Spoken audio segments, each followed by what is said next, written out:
live in northern Utah, on the edge of a small highway town. There's not really anything but a few stores, truck stops, and motels right up along the main highway. The roads to the outskirts are all dirt, just leading to a few other homes and large private acres of forest and grassy fields. This was a pretty typical day for me. I worked remotely from home and finished up around 6. From there, I headed into town to grab some groceries and stock up on a few items around the house. Even though it was a highway town, the highway wasn't actually all that busy, so none of the stores were ever too crowded. I pulled in and started shopping. While I was in there though, I happened to notice a guy looking at me. At first, I thought nothing of it. I probably just looked over at him at an awkward timing while he happened to be looking over at me. I kept going about my shopping, but a couple minutes later, and in a different aisle, I saw him again in the corner of my eye. He walked into the same empty aisle I was in and stood just 5 or 6 feet to the side of me. I kept looking forward and tried to find what I needed, but I noticed he wasn't really moving around or grabbing anything, so I just shifted my eyes a little bit over so I could kind of see him better. Even though I wasn't looking directly at him, I could tell he was looking at me. This time, I said hi, then continued about my business. The man didn't say anything back to me. I hurried up and grabbed what I needed and left the aisle. Honestly, I just thought the dude was a little weird, but I wasn't thinking too hard about it. I went to the checkout counter and paid for everything, then headed back out to my car. I parked in the far back of the lot, like I usually did. I tossed everything in the trunk and got in, and when I looked up at the rest of the parking lot, there were maybe 30 or 40 other cars, but something felt off. Then I saw him again. He was standing between a couple cars, looking over in my direction. He didn't have any groceries in his hands, so I don't think he even checked out or got anything. The hell was up with this guy?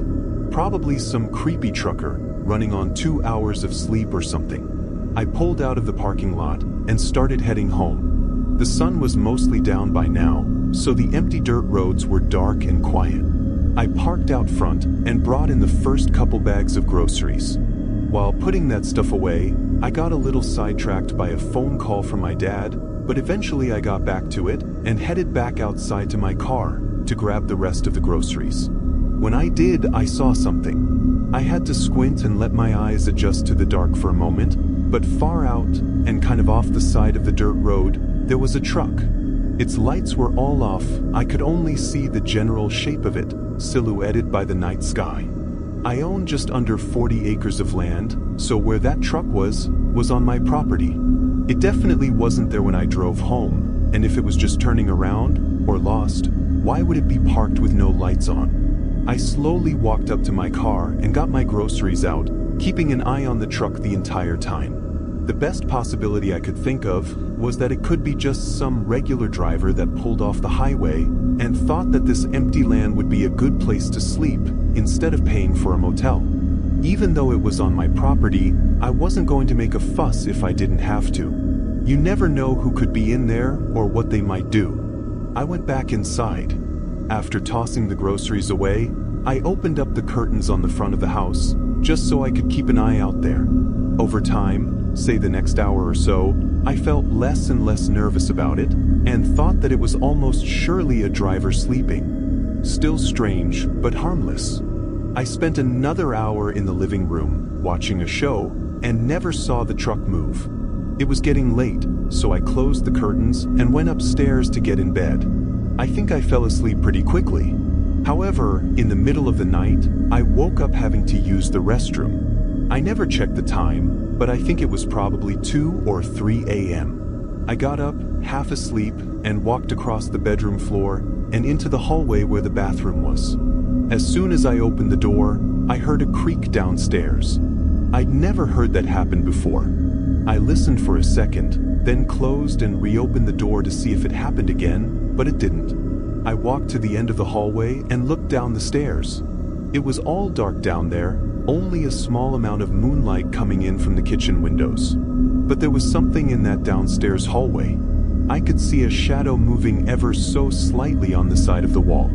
I couldn't tell if it was actually in the hallway or maybe outside the back door, and the shadow was just reflecting onto the wall, but I immediately felt my heart pumping. I quietly backed up and went back into my room, closing the door as slowly and carefully as I could, so as to not bring any attention. Then I got my phone and called the police. I kept my voice low. For the first 5 minutes I waited, I didn't hear anything. I started doubting that they were in my home, until suddenly I heard creaking again. Very slow and very subtle, walking across the floor below me. It sounded like they went into the living room. A minute later, a cop car showed up. There was a scurry of footsteps running around down there, and eventually leaving my home, just as the officers ran up. Thankfully, they caught him running back up toward the truck that was parked in the field. Disturbingly, I recognized him as the creepy guy from the store earlier. I guess he really was stalking me. Even worse than him following me and breaking into my home, he was armed. The guy claimed he was just trying to rob me, but from the looks of it, it seemed way more personal than that. And I don't know how long he was inside my home for, but he never took anything. He didn't even have a backpack to take anything with. Plus, he knew I was home. He probably was watching me from somewhere outside all night. What he really would have done is better left unknown.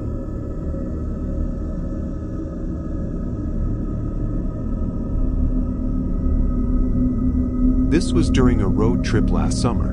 I was taking a long route home from visiting a few relatives, so I was driving about 4 hours each day to a different destination. This was after my last stop. Everything left on the last 8 hours of driving home was just empty woods, as far as I knew. There was another city I wanted to stop at, but it was just too far out of the way for me to justify stopping there. From my previous stop, I left at 6 p.m. to get to my final Airbnb that I had booked at a cabin about 2 hours away. It happened to be on the route home, so that's why I went with it. I figured it'd be better than whatever cheap and crappy motel there was along the road. Where I was, the landscape was pretty flat, but there were a decent amount of trees scattered around. When I pulled up to the cabin, it was clear they had planted a row of large pine trees perfectly in a line at the front of the cabin, with the gravel driveway going through the middle. Honestly, the outside of it, mixed with the landscape, was a little bit spooky. I parked and unlocked the padlock with the code I had emailed from the host. Despite the outside, on the inside, the cabin looked newly renovated, probably to be an Airbnb, but it was really nice. Small but cozy. I didn't unpack much, since I'd only be there for the night. I sat at the table and ate a meal I'd picked up from a drive-thru. But only 10 minutes after I'd gotten settled in, there was a knock at the door. It startled me because I'd never heard a car pull up or anyone walking outside. I got up and answered the door. There was a man, looking about 40-ish, with a gray and black beard and shaved head. "Hi, I was just stopping by to make sure you got in and everything was good," he said with a smile. Knowing it was just the host now, I said I was good, and it was all great. I then said goodnight and shut the door. I thought it was a bit strange he showed up unannounced, just to ask if I was okay, but I thought he must have lived close by, or maybe even on the other side of the property or something. Also, it's worth mentioning that the guy had an unusually strong odor coming from him. It smelled like maybe he'd been working out in a field all day. I just found it a bit odd as well. I went back to the table and finished eating, then took a shower to wind down for the night. I was only in there for maybe 5 minutes before feeling tired enough and just wanting to lay in bed already. I dried off and hopped in bed, staying on my phone for a little bit, when there was another knock at the front door. This one scared me just as much as the first time, because again, I never heard a car pull up or anyone walking outside. It had to be the host again, but why? And so soon after he just came over. Immediately, I knew this was odd, and I felt really uncomfortable. I checked my phone, and of course, there was no text or call from him. I slowly walked into the main room, hearing him knock several more times. I wasn't sure if I wanted to answer the door or not, but I ended up just calling out from the other side and asking what he needed. He stopped knocking. "Can you open the door, please? I just wanted to ask you one more thing. I'll be quick, I promise." I didn't respond for a few seconds because I honestly didn't know what to say. In those few seconds, he must have gotten impatient because he knocked on the door again and asked if I could open it. I said it was late and I wasn't in the mood, so if there wasn't an emergency, then I'd like to be left alone. He took a long time to answer after that. The silence was really eerie. Once it reached a whole minute, it was even more so. I didn't hear him walk away, so was he just standing out there? I quietly walked up and looked through the small window on the door. He wasn't out there. I immediately thought that he must have snuck away, because surely I would have heard his footsteps on the gravel if he just walked away. But then, where was he? I didn't know what to do. I felt really uncomfortable and didn't know why he was acting so strange. I stood there by the door for a minute and listened for anything. Honestly, I was scared to move. But then, I happened to glance over at one of the windows in the living room. I saw his eyes staring into mine. I panicked and sprinted to the bedroom, where I called 911. While I waited, I heard what sounded like him trying to lift open the window, which was terrifying, but also odd, considering he had to have had a key to his own house. But that's when I figured it all out. That man wasn't the host. This was confirmed when police arrived. He'd already run off. We have no idea in which direction, but we got in contact with the actual host and owner of the cabin. I don't know what that man's intentions were that night. Obviously, he was lying and clearly plotting something, but I'm just glad I didn't open the door.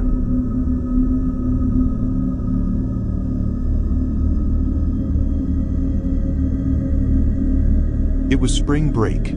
I was 18, and this year, my family took a trip to a small cabin out in Minnesota. It was just me, my mom, and my younger brother, who was only 7 at the time. We were planned to stay at this cabin for the whole week, and part of the reason we were going to Minnesota was to check out some of the smaller towns and scout for a place we might want to move to in the future. Anyway, the cabin my mom booked we had never been to before, and I don't think she knew how far out it was from the closest towns. She was probably more concerned on the price. It was really far north and about 35 minutes out from any shopping areas. I guess it was a good test at how good we'd handle the rural life, though. The drive there was a little over 10 hours. I drove the first few hours and my mom drove the rest. We got to the cabin at sunset. It was really pretty, the orange skies setting over the dense forest and wildlife, way different than the skyscrapers and massive office buildings we were used to. The cabin itself was noticeably old, however. Everything creaked, and it didn't look like the place was professionally built. It was fine though. I mean, it was a cabin after all. We settled in for the night, testing out the wood-burning fireplace, and just resting after the long drive. I ended up napping for most of the evening. My mom went to bed around 8:30, but because I took a long nap, I stayed up a bit later. My little brother was also in his room, so it was just me hanging out in the cabin. I sat by the fireplace on my phone for a bit, then thought I'd get some fresh air and check out the back porch. It was a really small wooden deck with a sketchy-looking fire pit in the middle and a few chairs around it. I sat down and looked out into the forest.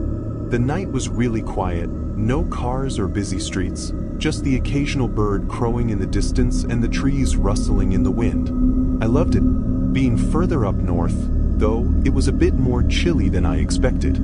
I spotted some logs stacked up on the side of the cabin and figured I'd give the fire pit a try. I lit it up no problem, and the fire stayed well maintained in the center, so I guess it wasn't as sketchy as I thought. Anyway, I sat by it for a while.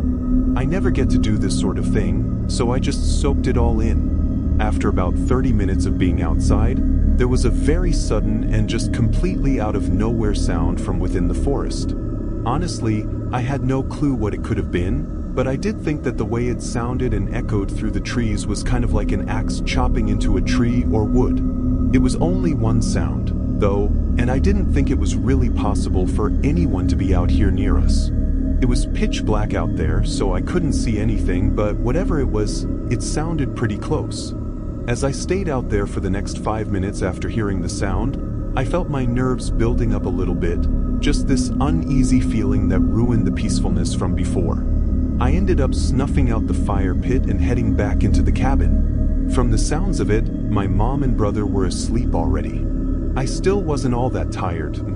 I don't know if it was still from the long nap, or maybe the sound I heard waking me up, but I still didn't really feel like going to bed yet. I stayed up in the living room on my phone. I had some movies downloaded, so I didn't have to worry about Wi-Fi. Only 15 or so minutes in, I heard something. I paused the movie and listened. I wasn't sure if it was the cabin creaking from someone waking up, or walking around in their room, or maybe just wind hitting the walls. It gave me that uneasy feeling again. I wasn't used to being in this kind of environment, so I think that's why I got so easily unnerved. It was only a minute later that I heard it again, though. This time, it was from the opposite end of the cabin, not where the bedrooms were. It was from outside the wall, just next to me. The only thing there was a window. I leaned a little closer and listened. Just when I thought I might be hearing something, a loud sequence of knocks shook the front door. It vibrated across the wooden walls. I froze up for a moment, then heard my mom get out of bed and hurry into the hallway, asking what that was. I was standing up at this point, knowing something was wrong, but told her someone was at the door. I could tell she was pretty frightened too. She immediately went back to get her phone and call 911. Because there was no reason for anyone to be banging on our cabin door in the middle of nowhere and in the middle of the night. As she did, I walked up to the door and looked out the peephole. It was extremely dark. There were no porch lights or anything, but I could see the basic figure of a man, standing fairly close, just staring ahead at the door. And in the dark, I could see the outline of a heavy wooden axe in his hand. I felt my eyes widen and nerves spiking. Everything rushed through my mind. I tried to think of any reason this wasn't what it looked like. Like maybe he needed help, or was lost, or I don't know. Nothing seemed to explain this as being anything but bad. The man banged on the door several more times as my mom was on the phone with an operator. They never spoke, though, stating any excuse for them being here. They just aggressively knocked on the door. In the heat of the moment, it was hard to tell how much time passed. It felt like forever. But then he did what we were all terrified of. One loud crack slammed into the door, and the slightest bit of the metal axe pierced through the wood. At that point, we all ran into the farthest room and locked ourselves in. We heard more hits against the door, but only 4 or 5 before they stopped. We weren't sure if he'd busted the door down already, or if he'd given up, but we just waited. It took just under 15 minutes for the first officer to arrive to the cabin, which was honestly quicker than expected, given how far out we were. The front door had several large gashes in it, but there were no signs of the man having gotten in. There were also no signs of where the man went. It's just assumed that he walked back out into the forest. The running theory is the guy was out in the forest when he saw my campfire from all the way out there, luring him to the cabin. It doesn't explain what he was doing out there at night with an axe, or why he came up to the cabin, but there's not really any way to know those things without him being caught and questioned. We obviously didn't stay there any longer. In case you were wondering, we didn't end up moving there either.